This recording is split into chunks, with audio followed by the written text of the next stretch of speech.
Alrighty, we'll get started, team. So we've got team from Feds here to talk to us about the future of local government structure from their perspective. So great to get heads up. Obviously we're live stream because it's a open public workshop, and we've got Councillor Harper online. So Philip, if you've got anything, just jump in and give us a buzz if you've got any questions, as we don't always see the screen, but I'll pass over to you, Greg, to lead us off.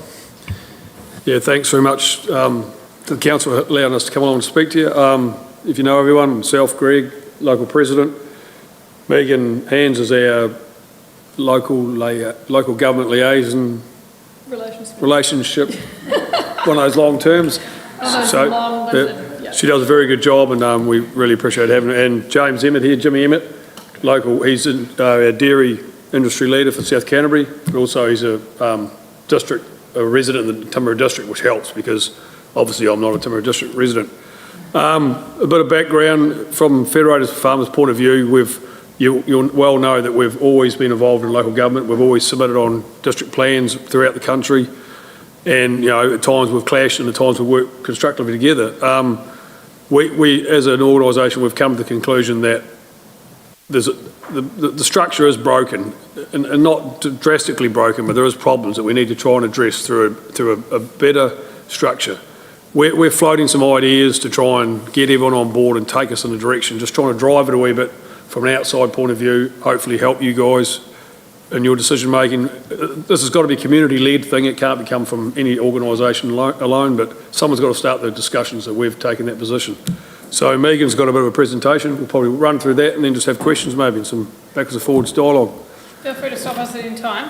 Hopefully this works. Let's see. Oh, maybe not. How do I make this thing go, girls? Push the button.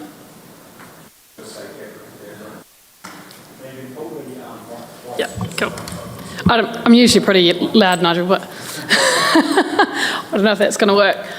There we go. So just to give a bit of context, I'll talk at a sort of a national level. My role's national, but obviously based here in Canterbury and Ken councillor as well. So a fair amount of familiarity with the Canterbury region and all its sort of quirks. In terms of Feds though, as Greg's outlined, Federated Farmers has been really heavily involved in local government matters for very many years.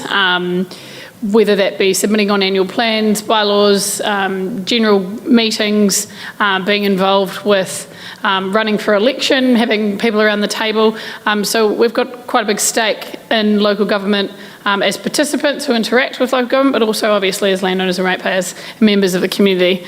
For a bit of context, as everyone in this room knows, structure of local government sort of settled as it is at the moment in 1989, aside from Auckland. Change is coming, as you are all very well aware, with resource management and system reform, which we think presents a significant opportunity for reform of the current system. And of course, government seems to share that view too.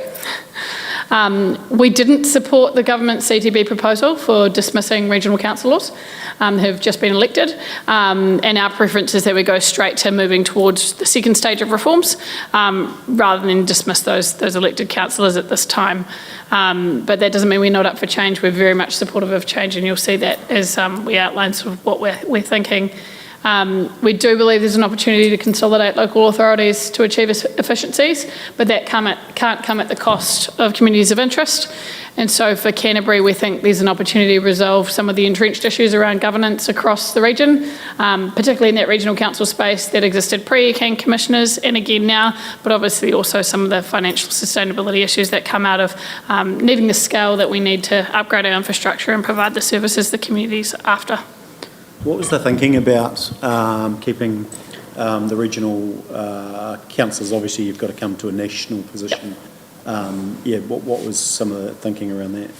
Yeah, so some of the thinking around that, if you don't mind me saying, Greg, you can jump in too, but some of the thinking around that from a staff perspective and policy perspective, we've got some good governance principles that guide all of our thinking around elected members or appointed members and the likes at council tables or at, within Crown appointments, and that includes that wherever possible democracy should be number one, and removing elected councillors just 1 month after, or an announcement just 1 month after they've been elected, sort of potentially was a bit of a strike against that.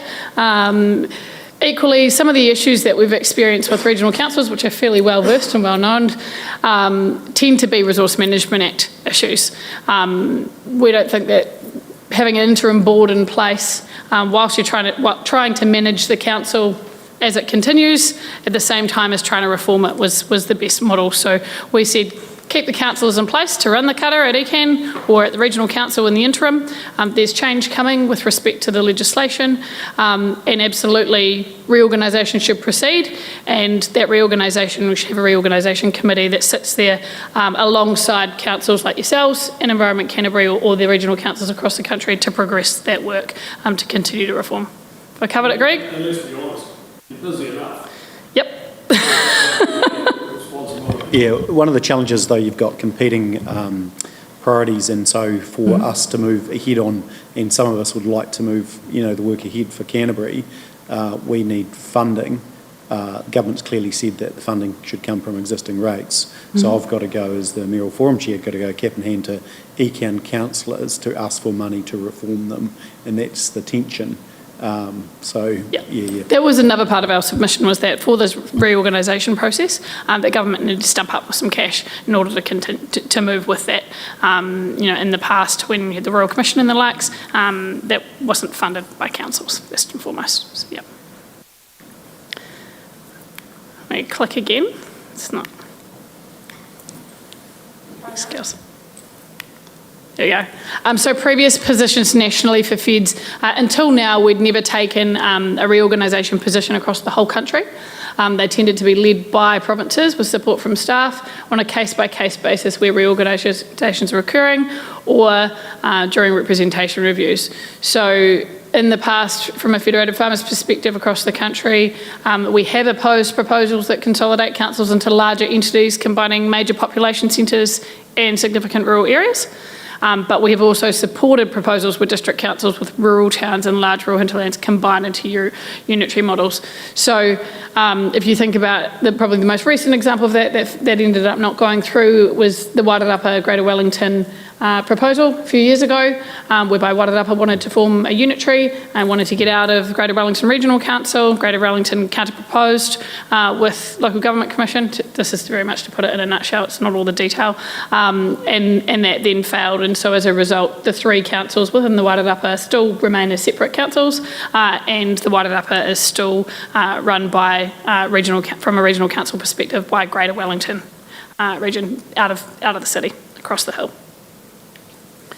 So, as Greg outlined, rationale for reform, structure's fragmented, we believe it's failing rural communities, rates are high with little emphasis on agriculture and the need for resilient supply chains. Obviously there's the generalisations, and you guys are a fairly rural council with a very strong connection with your rural community. A number of councils are struggling to meet core obligations and therefore demand more revenue. And the 2-tier system is quite complex and inefficient. Some of that's driven out of the legislation that you're tasked with implementing and having delegated authority under. Some of it is just the politics involved with having territorial and regional bodies, as Nigel sort of slightly referred to before. Increasing urbanisation impacts on representation of rural communities as well. And when we look at the trajectory of growth around urbanisation, New Zealand is one of the most urbanised countries in the world. We don't think of ourselves like that, but when you look at it from a population perspective, and any future population growth out to 2048, 70% of that growth is projected to be.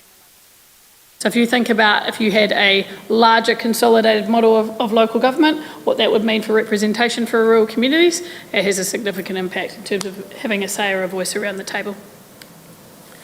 So we have proposed a policy recipe of provincial and municipal jurisdictions, which we think fits pretty well for South Canterbury actually. It would reduce the number of councils and improve capacity to address challenges within the existing taxation powers. Obviously, there'll be a number of us in the room right now who have views around the funding model for local government. It's been fairly clear from successive governments and over 20 years of reviews of the funding model that nobody's really all that keen to touch that at the moment. So can we structure our way into a better position until such time as that conversation can get some legs? Separate rural governance from urban population centres above 50,000 people called provincial and metropolitan councils. So the proposal would see current city councils taking on regional council responsibilities as unitaries.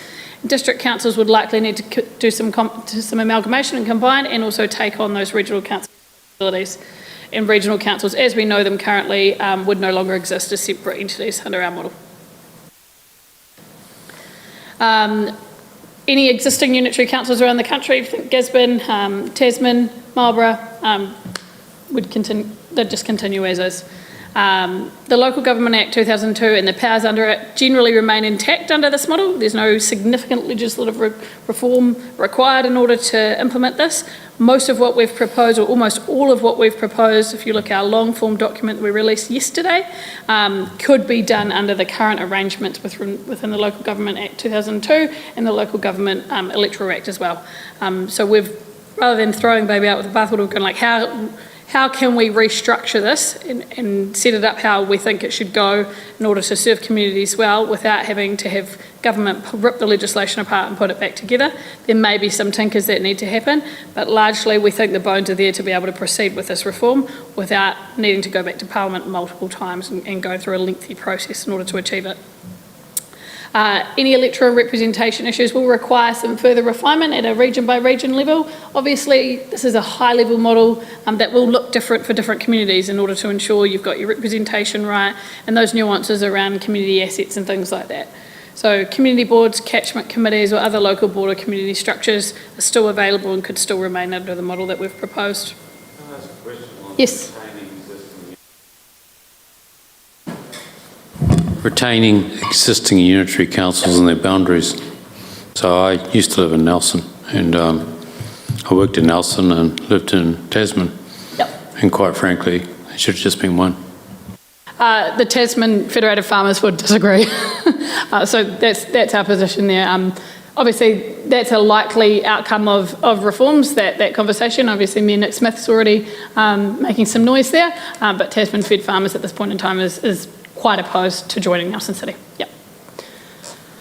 So...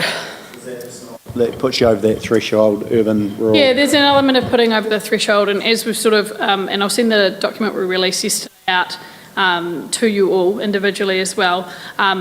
We've based our model around communities of interest, so the needs of communities, rural communities, are different and distinctly different in terms of the services they require from their councils, the character of their community, the way in which they interact with their councils. And so if you consider what that looks like when you're living in a city or a large township versus what that looks like when you're in a Waimea or a Geraldine or an Ashburton, the way that you interact with your council is significantly different in terms of the services that you're after. So in terms of the South Canterbury context, Fed South Canterbury wishes to work with councils across the region to progress reform. Our preference would be that South Canterbury collectively tells government the solution. What should it look like for South Canterbury, and we're out for working with you on that. And we've said this, we've given the same message to Waimea and to Mackenzie, also to some individuals from Mackenzie. We're still to meet with them as a whole council and others. This likely probably looks like amalgamation of South Canterbury districts and the taking on of those regional council responsibilities. As I said before, community boards, catchment boards, whatever that needs to sit under in terms of a second tier of governance in order to ensure representation would still be available if that's what the community was interested in. So why north and not south? Why not Ashburton? Could do. So there's no preference there, Big or is thoughts, there, no preference. you've got another structure of... Sorry. I think in our long-term document, the map they've put out just for discussion, you got the map there, have you? So maybe you just put the map up. We've got no preference. I mean, it's about what the communities want. We can't do this if we don't take communities with us. And if Ashburton doesn't want anything to do with us down here, well, we can't force them, can we? So it's just a matter of trying to get what people thinks. Thing as well, as far as separation, because a lot of those farmers are the same people, aren't they? It's fairly open-minded. We're really just stuck with what we really need to try. You know, it's got to be more than Federated Farmers. It's got to be the community wants to drink. 100%. And you'll understand that. Yeah, no, it's fine.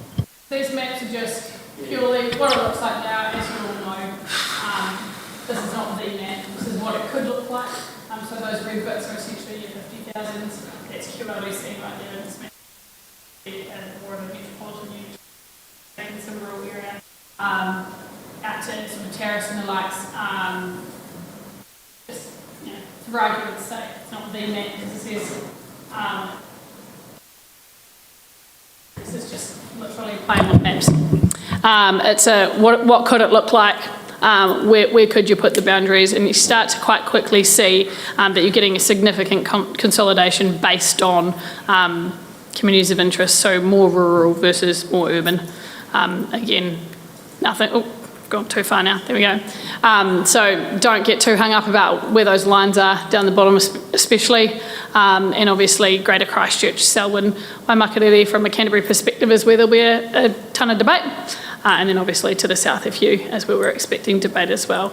But as a starter for 10, the plea is that's our model, a separation of urban and provincial, and that we're wanting to work with councils within the provincial areas to frame up what it should look like for the community, and take that to government as a united front. Hey, look, we think we've got what could work for us as a community. Here's how we'd manage representation.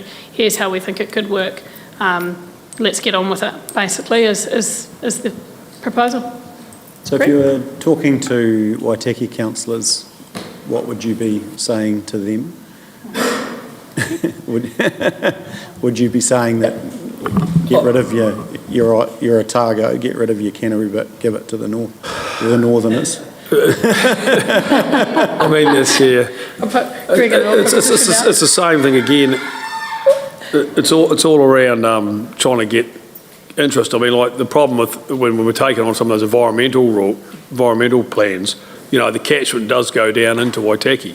So we've got to be aware of that going, you know, looking in the future, because it's always been funny that some are in Otago and some are in Ecan, you know, because around that catchment area. So it'll be difficult, but I mean, it would be nice to think Waitaki would be prepared to come this way, or part of it, you know. I think it's, like we said with the other things, it's about what works for the community. So if some of the community was like, no, I'm from Otago, I want to go with Otago, you know, that's up to that community, but equally the other way around as well. And as Greg said, with those catchment issues and the likes, particularly with trying to manage those, and with the dam and the likes, there are always ways of managing that through shared plans, joint, you know, none of this anticipates that you no longer have shared services agreements, joint management plans, any of that stuff. All of those things still stay on the table. You know, no one's building walls up between each other, so to speak. So what works, what makes sense financially, but also from a communities of interest perspective, to ensure that the people sitting around the table, so it's people like me making decisions about people like me, is basically the fundamental basis that the model's based on. I think, you know, anecdotally from evidence I've been talking to people, you know, you think about when your relationship with people with their councils, there's obviously the rate bill. That's always their biggest concern, how much rates they pay. But then when they think about their community, there's things that they want to influence. So, like, I think it's important that we get that idea of these community boards pretty strong. You know, they've got to be a bit more than just token like they probably have been in the past. Yep. They've probably got to have some control over budget, and these are the things we've got to think about, because if you're a community board in the likes of the Waimanis or up in the Feelies or Twisels, you want to know you can go along and influence whether we do, you know, some projects around the town, and then, you know, probably the wider community, they're more worried, especially from a rural perspective, you know, like they're looking at roads, and we've talked about centralisation of some of these things that may move away from councils altogether. Because I've mentioned to you before, Nigel, all roads go somewhere, so roads are actually they're a national thing that we need, but yet they're controlled by all these individual councils all around the country, even though we get a subsidy from the government. And the challenge that we have at the moment is not getting enough of our share of central government funding, and while rates are paying for, in theory, 50%, probably lower than that, and you've got an income sitting there, it's not going to change. My concern if roading went national is that places like this would just be the back. And that's my concern too.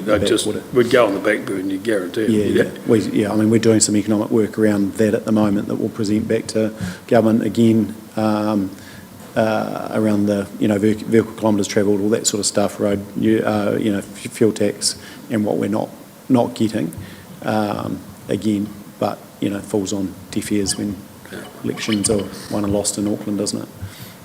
but we'll do the work anyway. I think the other thing to remember, particularly with it is the case already with, if you add up the number of district councils that have somewhat of a provincial flavour to them, it's quite a large group across New Zealand.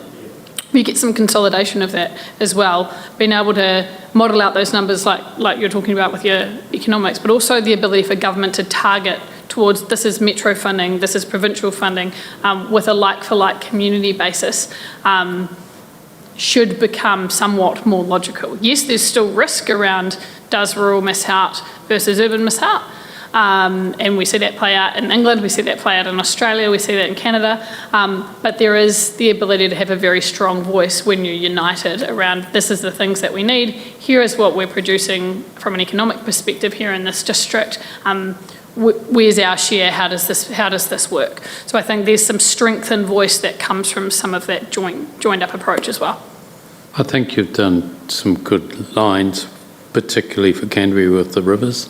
I think those rivers are vital in terms of making sure that you've got enough capacity to do the scientific work and the management of those, and putting Waitaki in with the other rivers, the Rakaias and the Rangatatas and so forth, is probably a smart move. How much, in terms of lobbying online, offline, directly with the ministers, or specifically one minister, have you done around lobbying specifically on this plan, and what has been the feedback? Yeah, look, we've had some conversations. We released the full 20-page document of this proposal yesterday. Ministers have got that on their desk. We've also had several conversations, they won't mind us saying. We'd been working on this work prior to government making announcements, and said, look, we're going to come up with something. No one's leading this conversation. We're going to throw something on the table and say this is how we think it should be, and get the ball rolling. So these guys passed that National Council in November, actually 4 days before government made announcements, but we'd started those conversations around, hey, look, we're going to come up with a reform proposal probably in about July, August last year. We started doing some thinking on it. As I mentioned, getting a national position across Federated Farmers across the whole country never happened before. People told me I couldn't do it. We'll see how it plays out community by community, but so far we're going all right, aren't we, Greg? There's hard stuff to come. Yeah, the hard bit to come. So, yeah. Well, it's hard to get a direction of travel from government that doesn't even understand the concept of how would you absorb regional council into what effectively is an organisation, or organisations, TAs, that are compliance-driven from an organisation, and then throw mayors to somehow sidestep that conflict and everything that goes with it. You're obviously getting a very good insight as to how regional council works, as we know.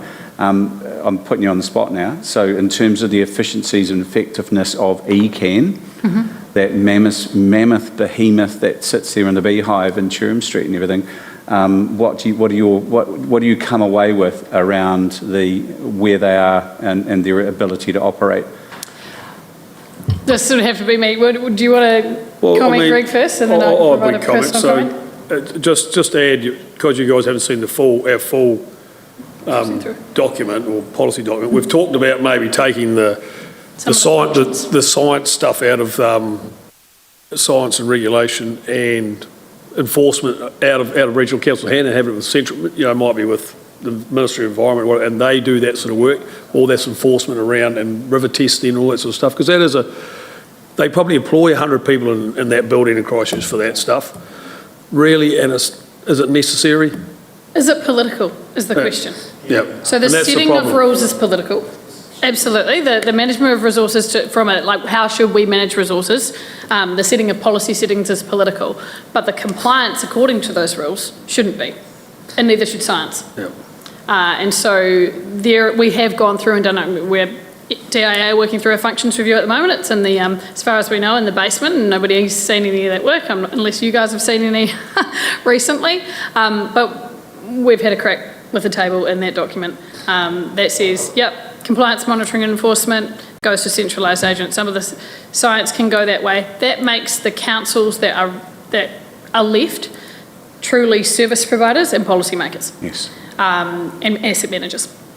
And so there's some logic that we've followed there around what is and what isn't political, what are the things that communities expect in terms of the way in which they're interacting with their councils as community organisations.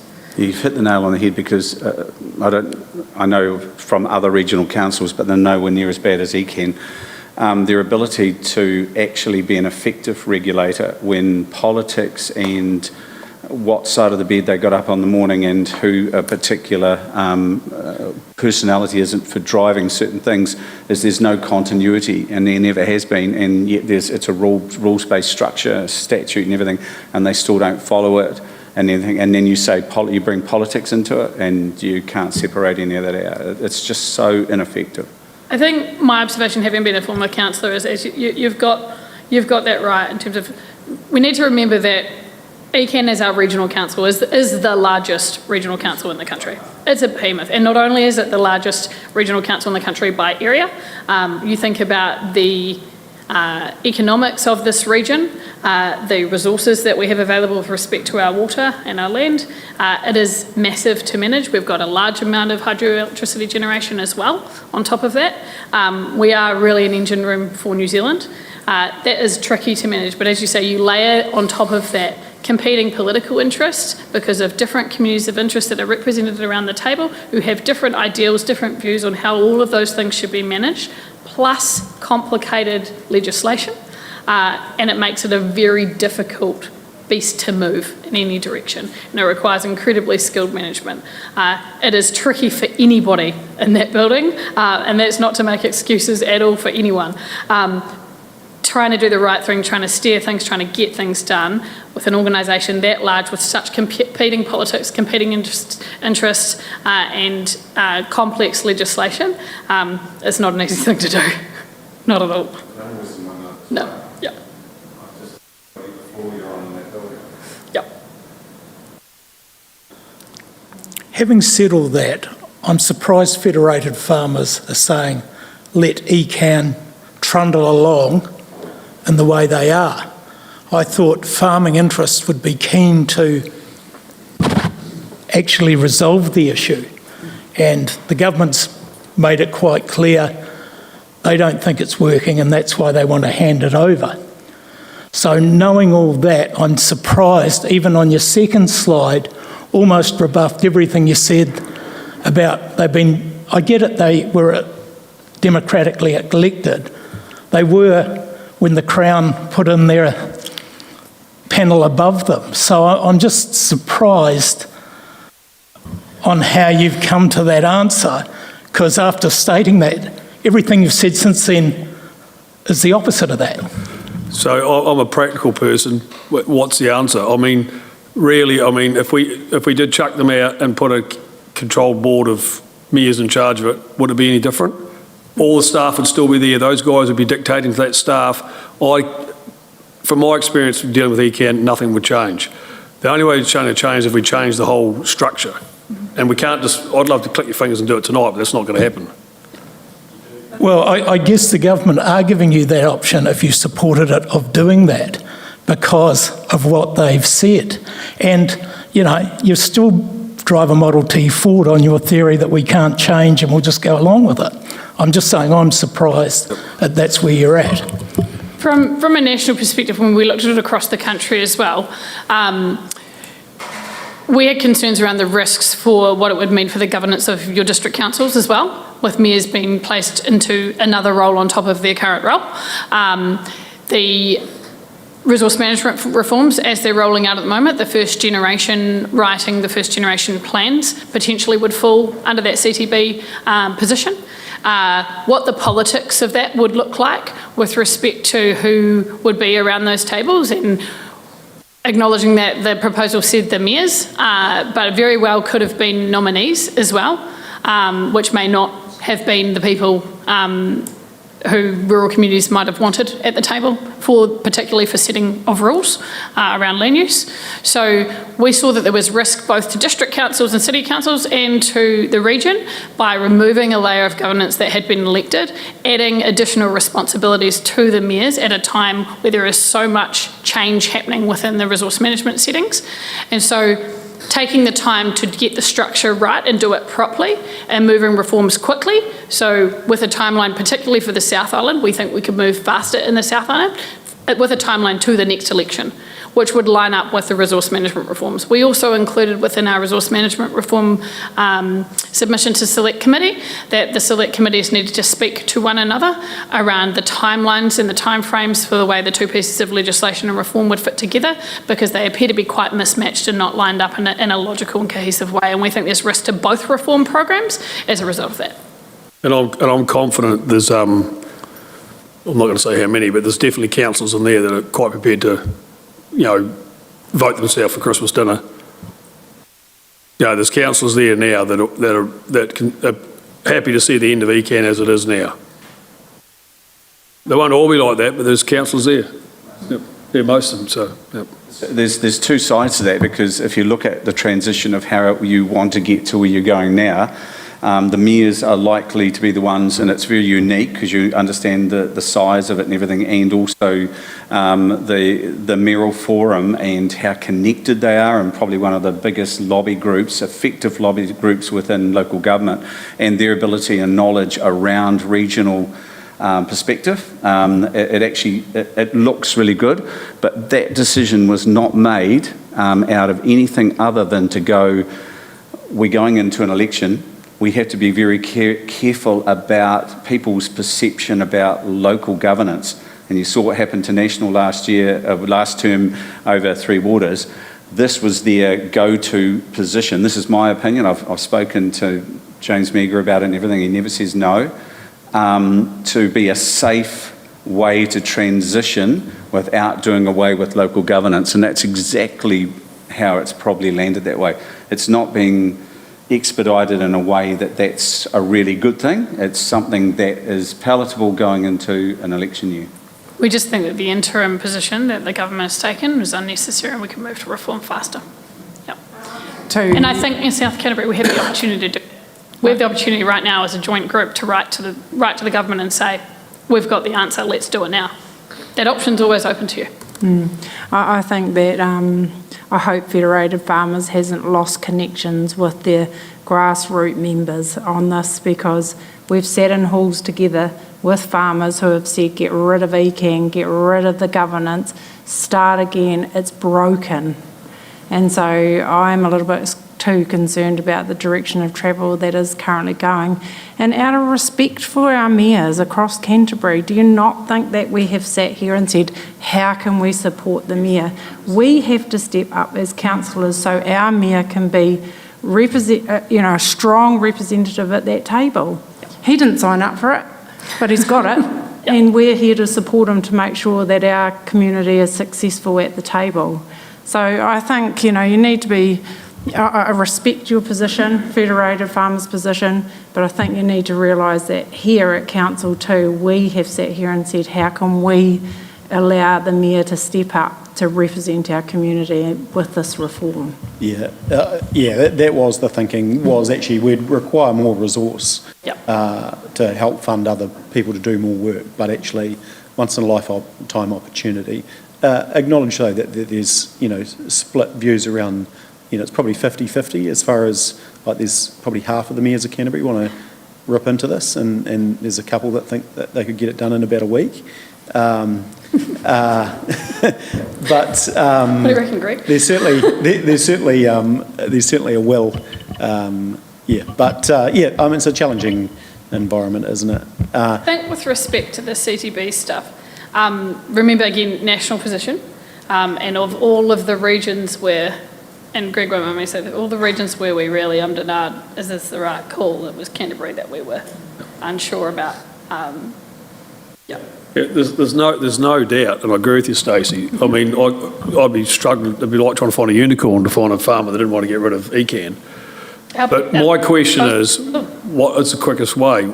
Having a CBT, is that going to make it quicker than the other way? Maybe we're wrong. Yeah, I don't know. I think the risk you have with the CTB is they'll get their feet under the table, and then you've got to reset ECAN again with a new governance group, and the scientists and the skilled people in ECAN, they'll just, when I came from the DHP, the doctors leave us for dead. It'll be the same in ECAN. Yeah. And the real gig then is to actually get the mayors on to actually reforming. That's the real gig. And I would question, I would think that actually that's the quicker way to get it done. But you've got to take your communities with you, and that takes a lot of time, and that needs energy. And that's sort of my next question. We've talked about at a provincial level and at national level about maybe, I think last one was National Council, whether we should be leading community hall meetings. I mean, we can start with just our members, but then we always make them open to the public anyway, because if you don't get the public starting to think about it, it's not going to happen. It doesn't matter whether the mayor's in charge of ECAN or who's in charge of ECAN. I think the key thing on this is, and I actually thought their proposal was well thought out, but it's about knowing your numbers, and 125 million of 200 million sits within that Christchurch city. And so, you know, my large fear through this is there enough money to manage the rivers, stop banks, all those sorts of things. So I think, and I don't know what work, if any, if you guys have dissected any of that. We certainly aren't at that point. I think probably Christchurch City is, but they've got more resource and they've got a preferred, you know, model already. But yeah, I think we should be picking the ball up and having those conversations with communities sooner than later. But we need to go with the right information to be able to say, actually, the benefit for you is, and a local board rather than community board might still give you this, and you do have to go through every function and consider it properly, so you can go and have an evidence-based decision on actually what should be run at what level. And I agree, the likes of science and some of those sort of things, like we've sort of collectively around mayors said, rivers could still be a Canterbury-wide model because of the specialist requirement with river engineers, those sorts of things, and that might sit at a permanent CTB, mayoral forum. So there is a fair bit of work to do before we can go and have an educated conversation with community. And I think the points that you made before, Nigel, and I think Megan touched on it, was like the economic analysis of what these authorities could be bringing in. I mean, when you talked about funding from central government, it must be a lever we can pull when you say, the combined South Canterbury community or the combined Ashburton down to Waitaki's bringing in X amount of $1 billion, that's where they get the tax take from. We want a share of it, of the tax take. I know they're not, but I mean,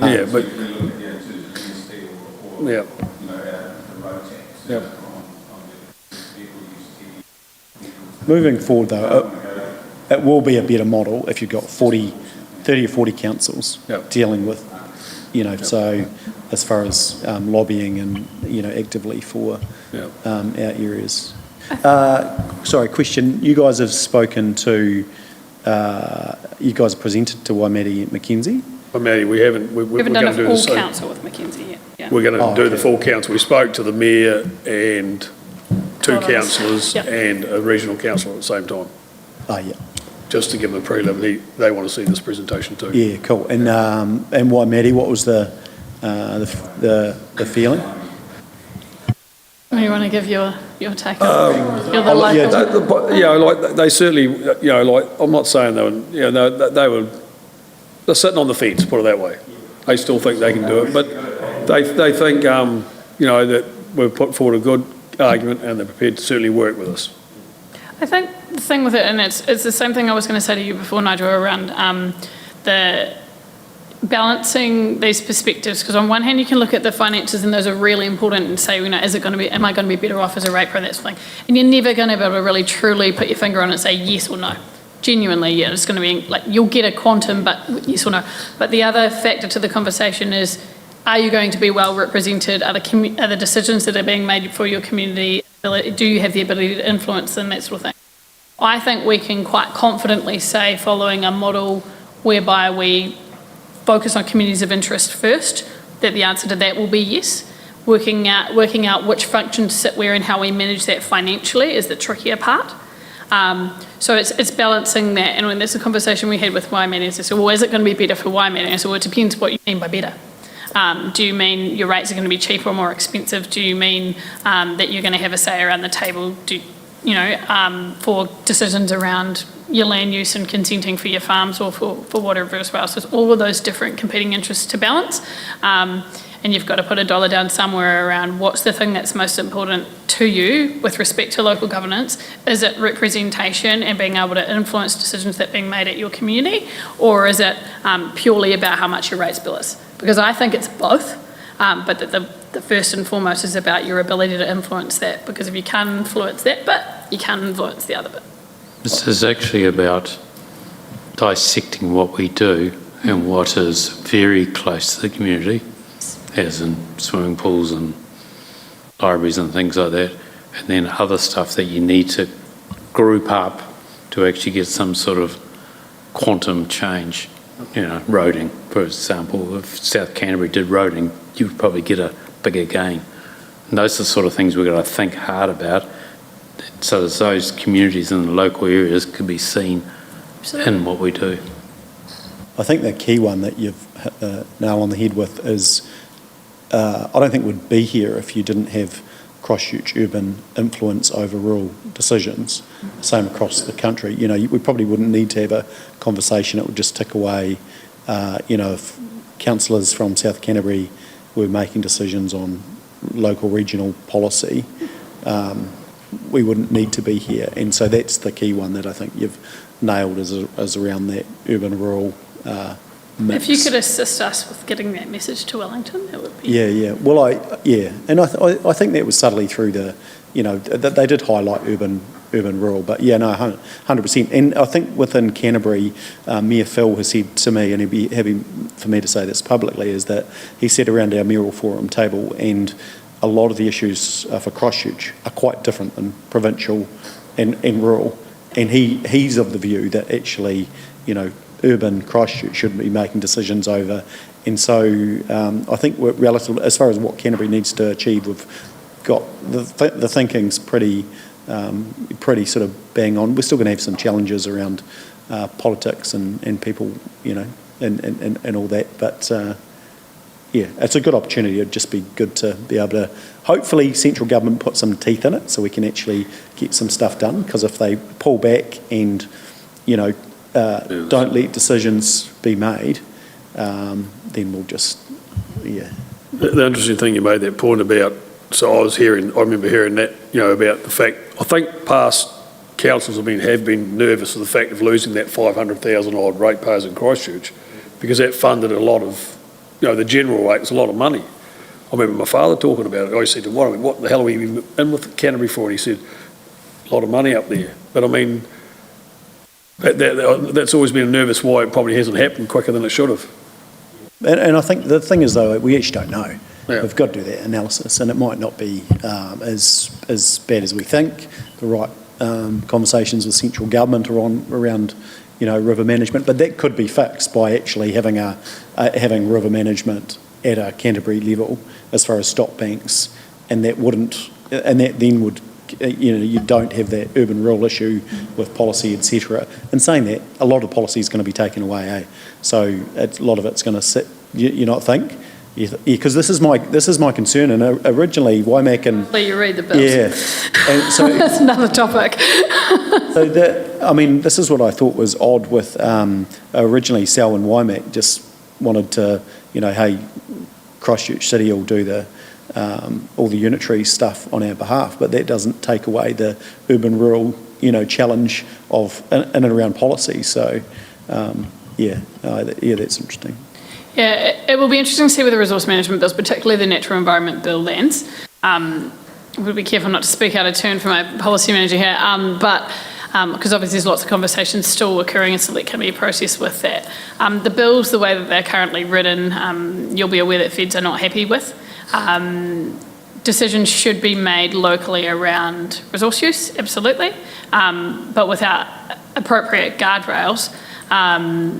There needs to be a tension between central and local decision making in that space to ensure that we don't have perverse outcomes like what we have had in some instances in Canterbury, and we've then resulted in commissioners or other different things that have happened, right?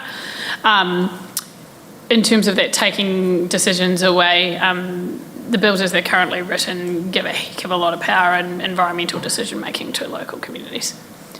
So I think what that means is that structure of local government matters more than it does now under the Resource Management Act, because who makes the decision is just as important as what the legislation says.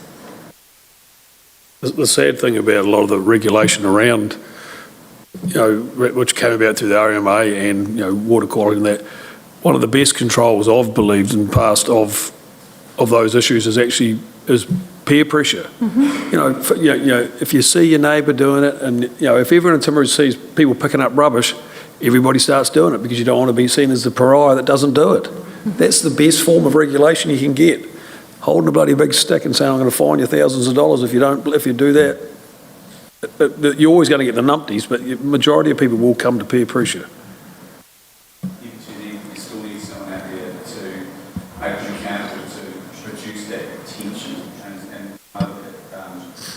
Its existence and especially up in the upper Waitaki there, it's so massive and wide, they can hide all day long and do things there that, you look at that, every bit of water up there is teeming with nitrates to a level now that ECAN know about and not telling us, and I know what the figures stack up as and all that sort of thing.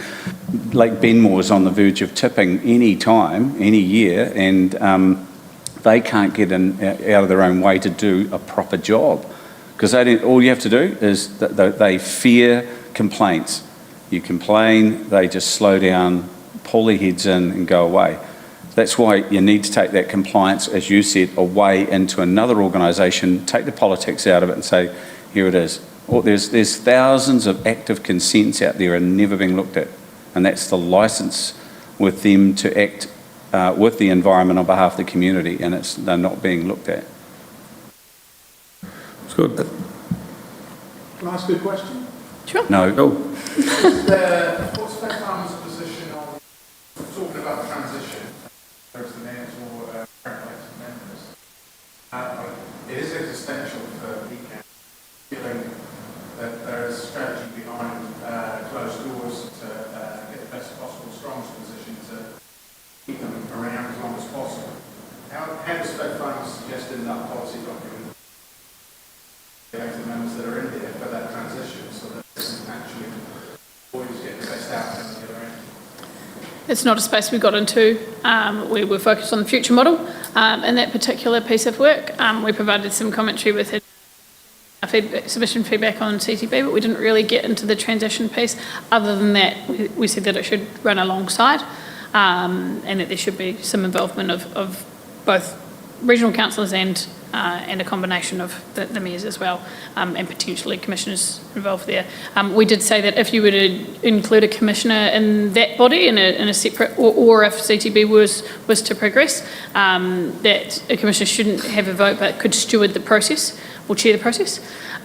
So we did, have some options there. If government's going down this track, we think this is where it should sit. If they're going down this track, this is where it should go.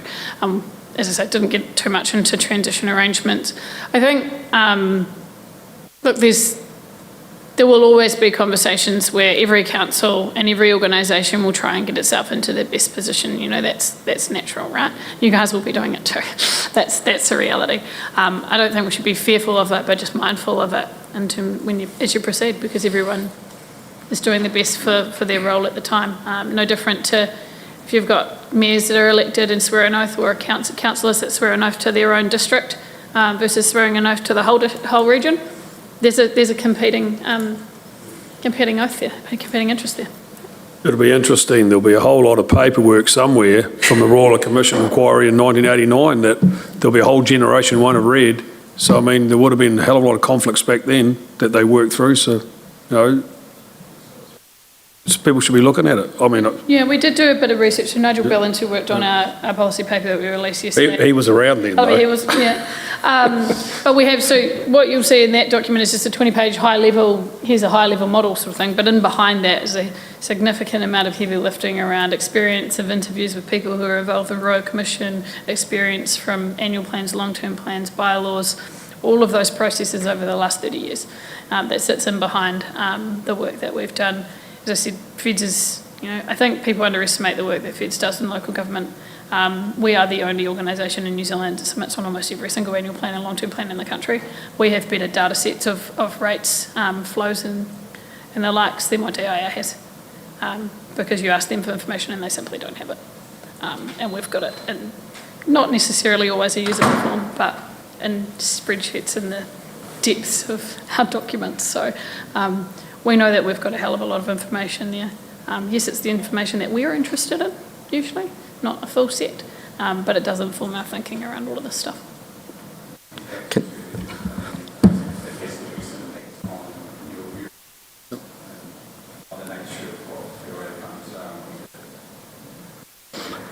Can I go back to your maps and your communities of interest? And I suppose from my point of view, we shouldn't be so naive to think that one of these doesn't already exist in Wellington. And and I think to Councillor Burt's point that there is politics involved in this being an election year, and I'm interested in your discussions with ministers, and they'll have seen these maps. And there's a model of sorts that is a suggested map, I am sure, in Wellington, and it does feel a little bit like, well, a lot like, guys, come back to us and let's see a map and see how closely it aligns with ours. Noting, of course, that, it was only 3 years ago when we started talking about water, and we had councils that would say that we're all going to work together. Mm-hmm. Look how many mates we've got. And we were Nigel's leading that charge. So when you look at the difficulties of working through these communities of interest and what have you, and you've already been to see our next door neighbours and their little island there, and we know that this is not going to be an easy process, at what point do you actually think that this is going to be a case of, righto guys, this needs to happen now, this is what our map looks like, how does this align with yours?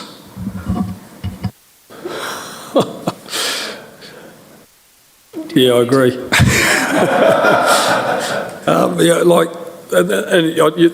have a map up there. The boffins up there will have done something. So, that's probably if that's a starting point for 10, let's get on with it. To be clear, we haven't seen anything out of Wellington, any more than what's publicly available. Openly say that. There's more than one minister involved in this conversation, of course. Whether their views align or not, I'm not sure. Can follow the logic, makes sense. There's some questions around why wouldn't you just do whole regions from one of the ministers, to which Canterbury provides a very obvious example as to why you would not, from my perspective, or from our perspective generally. And the Waikato is one of the trickiest ones, particularly with treaty settlement and the likes. And a question was asked, by someone, well, why wouldn't you just do all of the Waikato together? What is all of the Waikato? Does it include Taupo? Does it include Ruapehu? How far east does it go? How far west does it go? I was born there. It's quite a big place.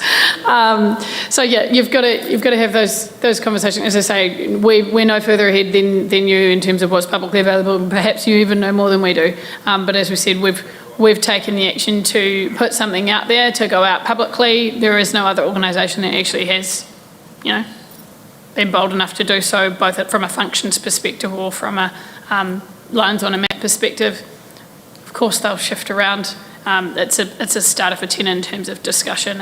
Even trying to get into a conversation around functions openly seems to be difficult, which is quite perplexing, because let's have a conversation about who should do what and how it should be funded. Like, that would seem to me to be like the basics of governance. So let's just rip the Band-Aid off and have the conversation. And so I think in South Canterbury in particular, and Canterbury in particular, we have an opportunity here to tell government how we think it should go. We've got the experience of when things go wrong and also when things can go well.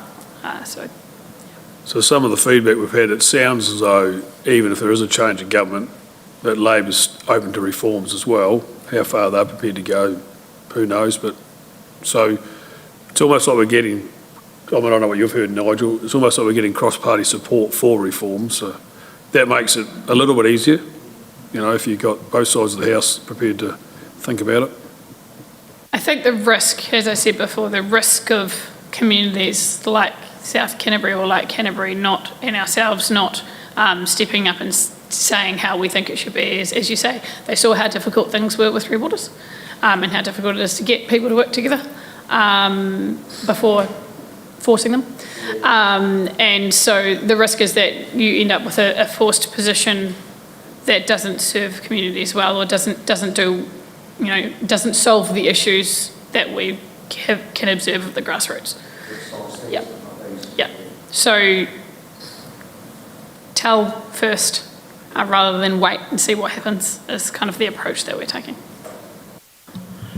Just a question on your map. It says proposed, but that's existing, isn't it? No, so if you look at the dark lines, Oh, okay. dark lines rather than the lighter ones. So you've got your existing Sorry. ones sitting in there. So if you look at the one on Yeah, gotcha, sorry. right, you're essentially got Selwyn, but actually Christchurch with a bit of a kick out pretty much to my place. Or out to sort of Kuwi and down, if you think about those urban settlements that's there. And then that one has all the way down to, you know, slicing Waitaki in half with you guys and with Ashburton. It could look different. As we said, they were just, what does this look like when you carved out those 50,000? As you can see, that Dunedin one there. Obviously, the Otago guys are probably quite keen on that Dunedin city boundary being adjusted. Some guys in Middlemarch probably not that keen to stay in the city. That sort of thing. If you look at Southland, Southland's basically the proposal that's in front of the Local Government Commission, and they're having meetings in Southland. Did you get with these boundaries, did you give thought outside of a rural lens, but from an existing TA lens in regard to, you know, competition, Waitaki, Timaru, Ashburton, industrial parks can all compete for business, that sort of thing? Was that those sorts of considerations given? Yes, but not to a great extent. Yeah, so certainly thought about, but not from a, you know, representation was first. Representation and getting enough scale that it might be able to. Do you want to comment any more on that? I think we've probably got more chance with the line there at, you know, top of mid Canterbury, but who knows? Up to them. Yeah, there's a bit to land around Christchurch, obviously, and that could be the play if all those urban areas go into one, which is certainly an option, but got some political challenges in there, and that's why I think the key one is actually that the teeth needs to be in the legislation, so the decisions can be made by whoever sits on that CTB as far as, you know, democracy, and there's enough, you know, to actually make those decisions, and there's going to be some people that are on the losing end, and that's why we need to be smart and working with our neighbours now to get a model that we are comfortable with. And, you know, most councils, you know, some councils will feel like they're, you know, they're losing, but I think, you know, going back to what decision should be made at what level, you know, for Waimate, we used to have a councillor that worked within Timaru in policy, and she was a councillor on Waimate, and said a lot of the decisions they made were effectively community board level type, and Waimate probably wouldn't like me to say that, but you know, that's obviously an opinion, but there again, for me, it drives the decision which should be made at, you know, what appropriate level, what's the appropriate decisions that Waimate Urban should be making on the things that sit within Waimate, and, you know, yeah. So it needs to be thought through, but yeah, opportunities here, we just need to keep driving it. I think what's interesting is, you know, I'd say 90% of what sits in your proposal, and I'll obviously read you full document, but I think we've got really good alignment on, you know, what needs to happen for these areas, so I think it's something we can work really closely on those community conversations as well, because I think we need to be able to, when we're having those conversations with communities, is have those urban rural, you know, working hand in glove to, properly tell the story and what are the benefits for everyone. So I think there's a good opportunity in here because we are so aligned. Yeah. Just going back to the CBT-controlled regional council, maybe I'm a bit naive or not understanding it properly, but I mean, the government wanted to put them in there to run the ECAN now, but were they giving them the mandate to, because I mean, it's far easier to take the community with you if you're coming from the district council point of view rather than from ECAN coming down telling us how we're going to have our new regional authority. So that's just where I see a wee bit of ambiguity about what they were trying to achieve with this CBT. Putting that in there. Look, until something lands, so you've got some power, there's no point. Yep. Something needs to be set in concrete because there's no point in putting mayors or anyone in there to govern over an entity with the same legislation. Yep. You can only do that, and if the legislation, at a point in time when it's changed, then the governance, that's probably the appropriate time, I would think, for the governance, obviously, to change, because then you are going to put in, the appropriate people to wind elements of it down because it's not required anymore under new legislation such as RM. So, but until that point is made, and that's the challenge that I see, I don't have confidence that an existing group of councillors, when you've got one group building what the new model looks like and another group winding down, that, and probably Canterbury is going to be one of the harder ones, always was going to be. Yeah, I think the only challenge that I'd have to that, Nigel, would be that unitaries already exist under the current legislation. There is no reason not to pursue a conversation about what that could look like for Middle South Canterbury now, even with the knowledge that resource management legislation is about to change it. Some of the functions may disappear or may go to different agencies. So I think moving through that, you do still have the ability, that's still an option that's available at the moment, as we've already seen in Southland, that went ahead beforehand with their application to the Commission around having that separation of Invercargill and then Greater Southland.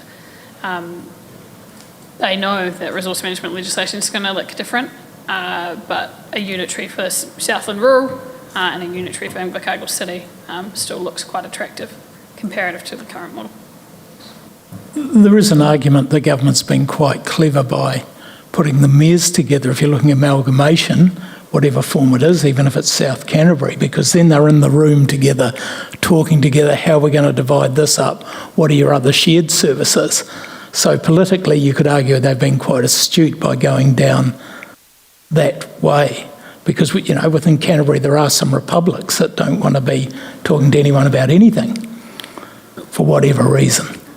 I think it was that, and also what was palatable, as I said before, but also I think it was ability to actually look at the mechanisms in ECAN, because you could, and I stand to be corrected here, but you could easily take a third of the people out of there, put them, it would silo aspects of the organisation, but they would be just, if not more effective, getting on with what they do, instead of having people who spend all their day drilling holes in the Waka and then doing policy papers and meetings around how to mend it. And that's not pushing it too far. It beggars belief, the amount of kumbayaing and stuff that goes on in that building, and it's and with what effect, with what ability to be effective. Yeah. You sound like someone who might have worked there. I think the other thing to remember around the haste in which the CTB model was announced out of nowhere, I think the other thing to remember is there is some lines within the coalition agreement around iwi representation that is achieved by the demolishing of regional councils. So both Bay of Plenty and Environment Canterbury have representatives appointed to their councils that are there by way of a local bill. You cannot repeal a local bill without a local bill being applied for, so the only way for that to happen is for the government to get rid of it. So don't discount that that was part of the motivator. So in terms of the haste in which that was done, and look, I've said that straight to ministers, but that is a component of this process in terms of how quickly it was announced, and also the lack of detail that was in the proposal. A 21-page document to completely reform local government after hundreds of pages of reports over the last 20 years about the problems, didn't, in my view, really do it, in Fed's view, didn't really do it justice. Almost as funding altogether, which is interesting. Awesome. Yep. Anything further, team? Philip, you got anything there? Just one question, probably a little slightly off subject. Has Federated Farmers got any opinion on their rating preference with regard to land value versus capital value, or do they just want the lowest possible rates under any algorithm? I want to get away from that feudal system altogether. That's not going to happen. I think it's just a matter of, at the end of the day, you've got to collect a certain amount of money, and whether it's on land value or capital value, it's,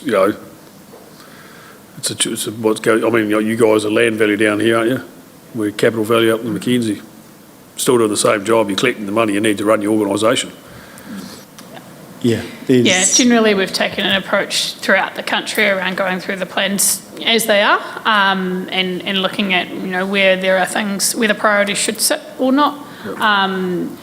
In terms of a broad rating tools, broad brush policy positions, generally speaking, we do ask that councils leverage their ability to use their uniform charges as much as possible where that makes sense, in order to smooth the impact on ratepayers who have larger properties. We are working slowly through that process for the long-term plan. Yeah. So, and we haven't done it for some decades. It's probably the easiest way. So, because the frustrating thing has always been with rates is there's no correlation on ability to pay them. And what I mean by that, a capital value or land value may not have any correlation on the ability to afford those rates. You can be running a multi-billion-dollar business in a land area of, whatever, your backyard. But that's just, we're not going to get anywhere on that argument, so there's no point even attacking the government on that, because they're just not prepared to listen on that sort of stuff, so we haven't bothered even considering it. Look, and there will be the opportunity, I think, just to, through this process and it'd be interesting if you guys have got a position as well, because one of the challenges is funding from central government. It's, it's all there, not being able to rate government properties, all that sort of stuff. So there is an opportunity to highlight again and reinforce those challenges that we have, especially with rates capping, sitting on the back. And that's one of our biggest concerns from a Timaru point of view, is effect on roads and bridge renewal, those sorts of things, probably across Canterbury. And I expect that's probably the countrywide view on that specific part of infrastructure. And I know you guys have all heard me say this before, taxpayer and the ratepayer are the same person. So, government's got its own funding issues as well, haven't they? So we released a document in February last year which had some policies around, particularly around the rating of Crown land, which we support, around, setting a target of 90% for a funding assistance rate. We did also submit against, we didn't submit against, we submitted sort of halfway in between on rates cap, so we were involved in the consultation, and we did provide feedback to DIA, and we said that any funding for network infrastructure shouldn't be included within the cap, so that would include roading. It made no sense to us that Three Waters was excluded, but not things like roading, which is very important infrastructure for local communities, and particularly rural communities. So we said go and do a little bit more work on it. Don't hate the concept, don't like what the potential impact's going to be around the decisions that are going to be made around council tables and how those might impact on our communities, particularly in that infrastructure space. So that was how we progressed with that. But I can provide all of that, all of our feedback to you guys, so that you've got a bit of a library of all of the, if you're interested, all of the stuff we've been working on in the last 12 months, because there's been quite a bit. You guys have been busy, we've been busy, and Government's been pretty busy. Who knew that local government was so exciting, huh? Thinking a bit left field and, roading and roading networks, I don't know, Susie will tell you how many bridges we've got at end of life. Do you guys as farmers see a difference between maybe a dairy farm that has trucks there every day versus a pastoral farmer that might have them much less?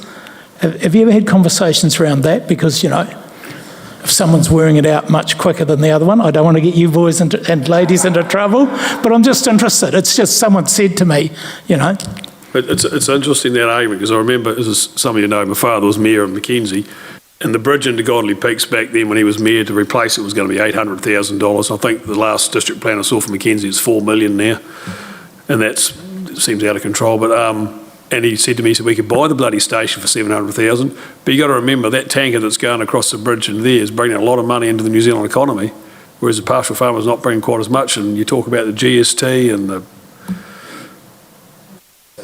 You're agreeing it should be more on that basis? Yeah.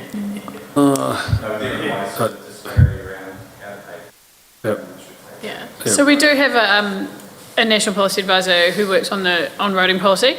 I am not an expert in roading policy, but if you wanted to connect with any of those conversations in terms of the feedback that we've provided in the last transport funding rounds and those sorts of things, we can do that as well. There's something I was in the Waikato a couple of weeks ago, and Mayor of the Waikato raised the exact thing that you've just asked there. I reckon it would be interesting, because rural roads and the old bridges, if you're not going to replace them, someone's got to come around the corner. I'm not saying there's an answer, I'm just asking if you'd done any sort of background or research around it. I think of today I drove from Fairleigh, I had to go to Geraldine for a meeting this morning, and I look at that Geraldine Road, it's a state highway, but the traffic on there now is just, and it's driven by tourism, so we should be getting more money out of them somehow, It's just unbelievable, the tourists going through that road now. So we are doing that piece of work again for the election effectively. So once we've landed that, we might run it past you, because it would be good to have some support. And effectively, the basis of it is in the inequity of, the economics on the road isn't being taken into account as far as the formula to allocate funding.